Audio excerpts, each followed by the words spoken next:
বিসমিল্লাহির রহমানির রহিম। আমার ভিডিওতে ইতিপূর্বে আমি 3 বাচ্চার খুনসুটি সম্বন্ধে আপনাদেরকে দিয়েছিলাম।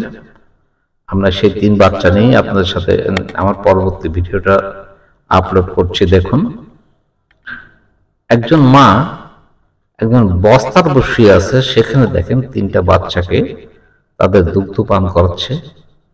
যত কষ্টই হোক, মা তার বাচ্চার চাহিদা পূরণ করে যাচ্ছে।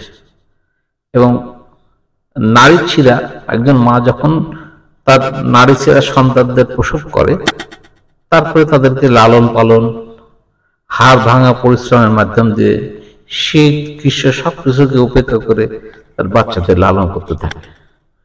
এটাই হলো মায়ের ভালোবাসা, মায়ের অকৃত্রিম ভালোবাসা। মা কখনো সন্তানদের ফেলে দিতে পারে না, বা তাদের নিজে পরিবেশের সমস্ত কষ্ট নিজে একজন মা সহ্য করে, কিন্তু তার সন্তানদের কষ্ট দেয় না।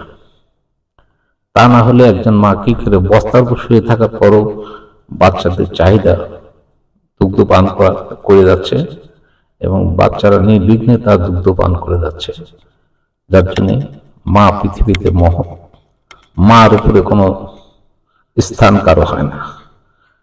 মার ভালোবাসাই পৃথিবীর সবচেয়ে বড় ভালোবাসা, এবং মার দোয়াতেই মানুষ সন্তান বড় হয়ে যায়।